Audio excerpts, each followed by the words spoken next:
not going to speak or talk anything about last week, so no questions on anything last week. Standard policy.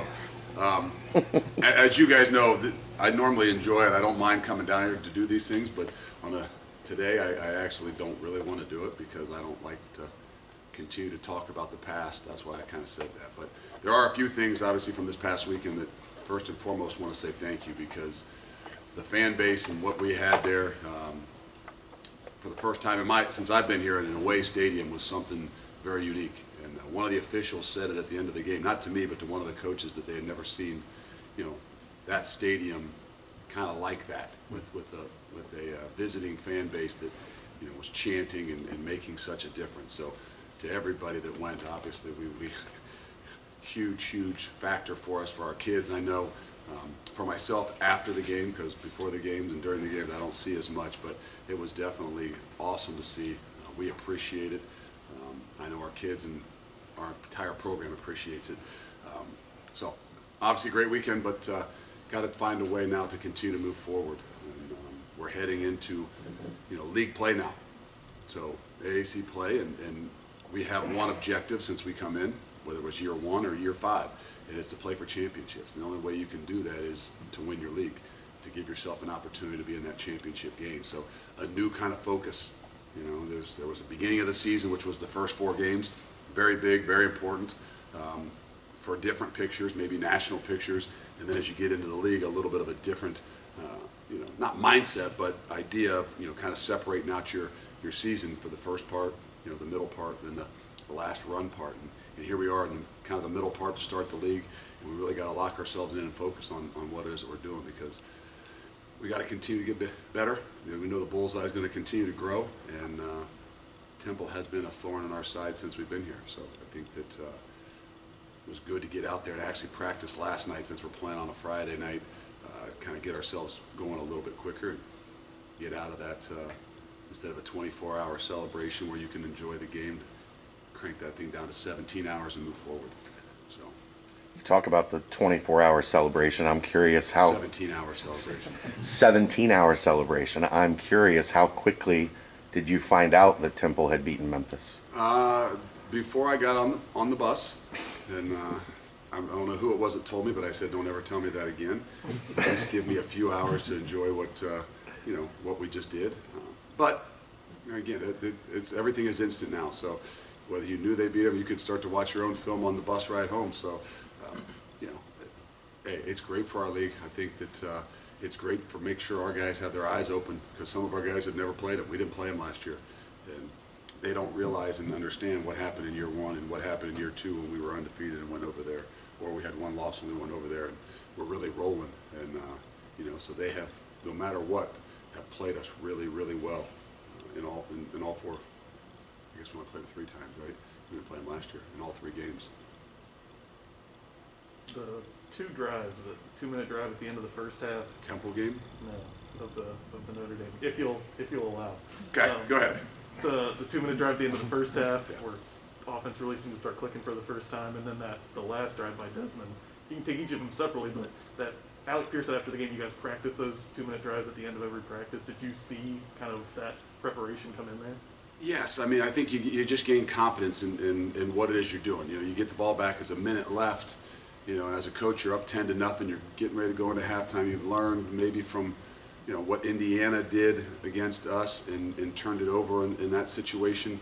Because you always kind of run through the things in your head based on what you've done and obviously what the other team did, so you can learn from them. And that was the first thing that kind of hit my head. Like, okay, now we've got what I call the Desmond Ritter factor that gives us a lot of opportunities.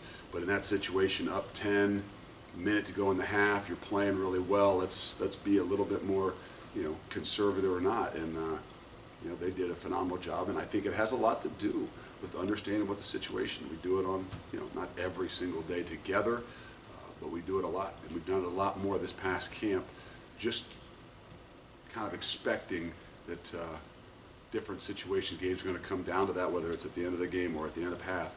And if you really look back at the 2 games that we've lost in the last 2 years, they've been because of 2-minute situations. So kind of twofold, both for the offense and the defense. I think we are much more comfortable right now in those situations for a lot of reasons. To add on that, how much to the first play or two of a 2-minute situation, how much does that dictate? Like if you can hit something big the first play or two, then it's put on the Can. gas. I mean, if you look back at Indiana, they hit a one play where the offsides where they threw the ball and got the first down, and then all of a sudden made them kind of change gears for us too. It just depends. It kind of, the offense has a suggestion, and then the head guy kind of clicks on and gives it his suggestion to how we want to go about this thing to start with. But knowing darn well that 10 points wasn't going to win that football game, we pride ourselves and say, hey, you can't preach one thing to these kids about being aggressive and taking your shots and keep swinging, and then take yourself back the other direction and say, hey, let's be a little bit more conservative. Let's punt the ball. Let's not go for it on fourth down. So all those factors go into it. That's where you see us being a more aggressive team in some of those situations. On the defensive side, you guys have the #1 red zone defense in the country. Just in the Notre Dame game, the first drive, having Sauce get that interception off the pressure up front. I mean, how big is that for your team in games like that? Well, obviously huge to start the game. They moved the ball. They obviously had a plan. And when guys are on a script, you're usually going to see a lot of different things, and you're really going to see how they're going to attack you. And I think that's what those guys, Tressel and all those guys on defense have done a really good job.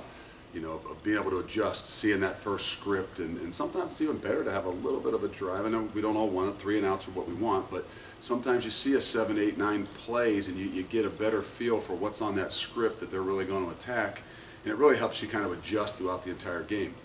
Not that you want to let them into the red zone because we're playing well there, but another just opportunity for us that our guys are very opportunistic, and like I said, don't panic when they get down there, because those are areas, 2-minute situations, red zone areas are things throughout that entire camp. Having an older group, having a team where you've got a quarterback coming back, having a team where a lot of guys back on defense, you're always trying to find, okay, what areas are we really going to focus in on? Can we not say keep them motivated, but find ways to get better. And you don't have to spend as much time in your normal stuff, sometimes even the fundamentals of things throughout camp. You got opportunities to spend, doing 2-minute situations and playing in the red zone a lot more, and I think it's benefiting us. You said after the game that this team still hasn't played its best game. Moving forward to conference play, what more do you still want to see from this group? I think consistency. I think that's the hallmark to greatness in everything we do. And I'm not sure you're going to ever hear me say we played our best game, but I think 4 quarters is what you really are striving for. And it doesn't have to be perfect, We played a really good first half of week 1. We played a really good second half of week 2. We played a really good 32 minutes in week 3, we played a really good football game. We just, that lull in that third quarter, when they started kind of coming back at us, I think maybe we lost a little bit of focus, and that's where, you got to find ways to grow, and that's going to be a way that we are going to have to continue to grow, because we're going to be in a lot of battles. We're going to see a lot of different things from people. They're going to come out, obviously with the bullseye on your back, and there's going to be a lot of adversity. We got to find a way to consistently play like we should for 4 quarters. The big pass to Lenny at the end. Obviously, I'm sure you're looking at it from like a preparation execution standpoint, but are you also thinking about how far both of those 2 guys have come in your time here that they're able to recognize and make that play? No, there's no doubt. I mean, Lenny made some big plays. Both of those situations, the 2 minutes before half, and then obviously that last drive. And that all goes back to the confidence. And it's not that Lenny doesn't have confidence. I'm not saying that. It's the confidence that people have in each other, that you really start to see the growth. And, because of where Desmond Ridder is, I think that his ability to move the ball around, his ability to have confidence in all those guys. I mean, we have big shots to Alec, we have big shots to Trey, we have big shots to Lenny. So it's not like there's just one guy that you say, okay, hey, if I'm going to take a shot, this is the guy I'm going to take a shot to. So all that kind of goes back to that real confidence that not a coach has in somebody, because he could call a play and he could throw it someplace different. But the confidence that those guys have in each other, that, when the opportunity rises, he's going to not just look for one guy. All right, to ask a Temple question. Please. They have 2 young quarterbacks that they're kind of rotating between. Well, I mean, one was hurt. One was, yeah, but they both played. Yeah. How much of a challenge is it facing young guys because you don't have a lot of tape on them? And also on the flip side, how much do you look at inexperience and say we can be aggressive there? Well, I mean, I think it's always going to be a challenge. Like last week, there was 3 quarterbacks. You didn't know going into the game. You didn't know going into halftime who was going to come out and be the guy. And So you always got to be able to adapt and adjust. Young guys in particular, yeah, there's a lot of things they haven't seen. You know, there's a lot of things that, you know, you're not sure of. And I don't really, they've played, I'm not saying not a ton, but both of them have played a little bit, so you don't know what the differences really are. To me, that's the biggest thing. What's the differences in the two? Like last week, there was 3 quarterbacks. They hadn't all played a ton, so you didn't know exactly what the differences were. So it's harder to, you know, kind of manipulate or know what it is that you want to do. I feel a little bit similar this week. You know, both quarterbacks, you know, we've seen it a little bit of them. I'm not sure if there is that big of a difference, you know, in the coaches' minds based on what, you know, kind of which direction they go based on who's in there. So that makes you have to kind of prepare, you know, a little bit broader, and really puts the pressure on your guys and the coaches to make adjustments once the game begins. Mind is obviously impacting these games. It's not always showing up in the stats. How is he handling that? Well, he's good. I mean, really, it gets frustrating in a game, and he's an emotional guy. I think the greatest attribute that Majay has is his energy and his emotions. You know, you can't play the game without incredible energy, and you can't play the game without emotion. Now, also our biggest downfalls at times for guys like him is when your emotions overtake you. And he has grown, and he's done a much better job of handling them. You know, but it does get frustrating for him at times in games. And, you know, again, our defensive line in general is pretty good. So I think a lot of focus, if you look back at the Notre Dame game, was on, hey, how do we kind of maybe try to isolate those guys and in some way, somehow not give them the freedom and, you know, maybe take chances on other guys based on protections. You know, they did a bit more of chipping and leaving 2 backs in there a little bit on their protection schemes, which can be frustrating to guys, can be frustrating to Majay. But I think that's a part of the growth, and the really good thing is that group is really strong. Curtis Brooks is doing a great job. Malik Van is doing a great job. Marcus Brown's doing a great job. Jabari, I mean, they really are. And so even when Majay gets frustrated, those guys, because it's easier for them sometimes to be able to kind of rein him back in, because, you know, sometimes a coach has a little tougher time. And they've done a great job as a collective group of being able to handle some of the different things they're seeing. You have to remind him, like NFL scouts, whoever, they understand that even if it doesn't say sack in the stat sheet. Yeah, it's hard at times. And really, I don't think it's him as much as when he leaves and sees maybe what some of you guys write or somebody else writes or somebody else says. Those things are always difficult. We call that the human element. You know, but when you take a deep breath, when he sits down, he's very intelligent. He understands what the situation is like, and he understands that, you know, maybe the numbers aren't there just yet, but keep doing your job, and they're gonna come. As a coach, how rewarding is it to see a guy like Metz starting to really blossom and have an impact and find his role? Because this means a lot to him. Yeah. And he wants to There's help. no doubt that there's a passion there that he loves. He loves this game. He loves the team. Always going to be about him continuing to learn the game.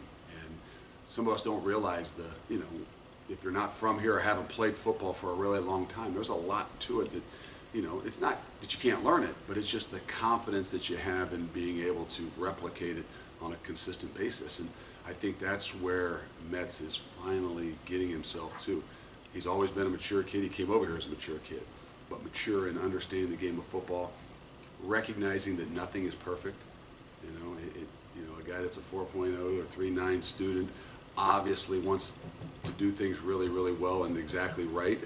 And what he's done is really kind of matured. His confidence is really starting to kind of show a lot. And I think that just with playing and understanding the game a little bit more.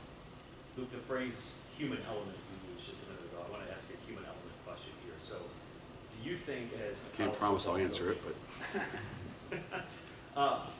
do you think as a college football coach, when it comes to playoff talk, when it comes to rankings, do you think what a team did the previous year, look, you guys obviously brought up a lot of capital last year with an undefeated regular season, do you think that shouldn't matter in how you're evaluated this year? well, I think your body of work is always going to matter, you know, and I think it matters more at the beginning of the year. I think the first half of the year, it has a big deal. It's a big deal. And I think as you get later in the year, your body of work from that season and really how you play as the season moves on. You know, the last 3 games, in my opinion, are the most important thing to how you're playing the game. And if there's a consistency in getting better, I know that I always hear that in basketball, you know, when they're picking the tournament. Not that I watch a bunch and know a lot about basketball, but they're always talking about who's playing well. And I think it's the same thing in football. They just don't talk about it as much because there's so few games, and every game is so important. But I think really deep down inside, those teams that are playing the best at the end of the year, not just are going to have the opportunity maybe to do some postseason things, but are going to get the chance, whether it's a possibility of a playoff or even what bowl games guys go to. I think that that has a huge factor. Late in the year, early in the year, I think it has a lot to do with some of the things from the years previous. Do you think you'd be ranked fifth if you didn't have the year you had last year? Probably not. I mean, it's really hard to continue to rise, if you start off outside of the, even the top 25. Not saying you can't do it, but to us in a program, and hopefully to our kids, it really matters those last couple weeks. The first few weeks are nice and it's great for recruiting and great for your fan base and great for your community. It's sometimes even a little harder on the coaches in the program, to keep reminding them over and over again. It's about the, how you're playing at the end of the year, and the only way to do that is to be consistent. I know last year we would keep asking about playoffs and rankings. You would try to fend it off. Are you starting to just kind of embrace that conversation because you're in it? I mean, you have to. I mean, it is what it is. Nothing's going to really be, kind of decided right now. And like when we go to camp, I'm saying you go out there and you have a bad day at camp. It's not you're not going to lose the conference because you had a bad day, right? But it puts you in a tough situation. To have a great day doesn't mean you won everything. The final and fatal whole idea. But nonetheless, we know what it's about, and we know if we want to have an opportunity to play for a championship, to even be recognized in the midst of postseason anything, we're going to have to play our best ball at the end of the year. We're going to have consistency. We're going to have to handle all the different things, whether that's handling a game, handling adversity of a game, or handling some of the praise that comes up with it afterwards. All of which are things that the maturity of your team will be determined by. We're a lot of programs that generally have really strong offensive lines who are struggling this year. I mean, Mets is included in this, but you guys lost your 2 tackles. You've had some injuries and shuffling. How has this offensive line continued to play well in spite of Well, I think they're prepared well. I think what they've done in the offseason as far as building their bodies and things like that with Coach Bray and those guys, we've got a much larger group of guys to work with. Obviously when Vinny went down, it was really difficult on us. Jake went down a bit in camp, and it was really difficult on us. So a lot of other guys got a lot of opportunities, and we moved things around. Normally going into camp, I say, hey, we got to figure out our top 5 guys and get them in there and make sure those guys are gelling together. And we went to camp this year. I said, we got to figure out who the top 8 are. I think we've really got some depth. We've got some guys that are going to have to grow, but have the potential to be able to play more than just 5 guys. And so that's basically what you say, that group has bred, those not just young guys, the Colin Woodsides of the world that's not young, hasn't played a ton, but I mean, we wouldn't miss a beat when he goes in there. Mets, Vinny, Dia, all those guys, Coach Crook and that group really has done a good job, a really, really good job of developing, and growing, even when they're not playing. And I think that's where you really kind of see, what a group and what a unit is made of is, it's easy to see the growth from the 5 guys that are playing every day, but what about the growth of those other guys that are right behind them? What's that like? That tells you what the whole culture of the room is really like, because if they're continuing to grow and they're motivated, when their opportunity comes, you don't miss a beat, and I think those guys have done a really good job. You thanked the fans earlier.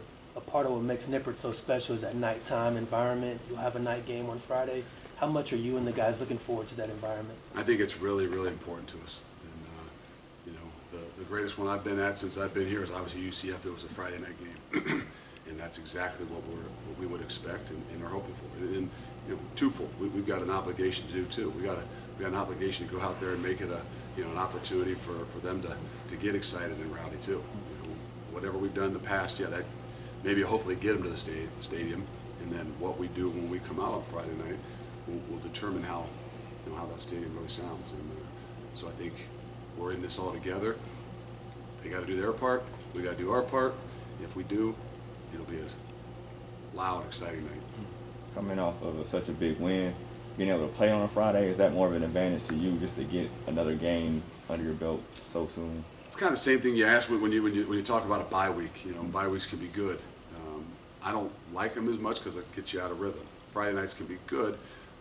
I don't like them as much sometimes because it gets you out of rhythm. But I think the idea of even getting yourself back into it you know, after a big win like that you don't have as much time to kind of take a deep breath and, I don't say enjoy it, but listen to all the other things that are being said out there that you kind of got to get right back to work. I know for me, that bodes well. You know, for our kids, I think in some ways, you know, sometimes even the little change-ups for them. I love routines. Sometimes the little change-ups isn't a bad thing for them as well. NBC Saturday, ESPN Friday night, ABC noon next Saturday.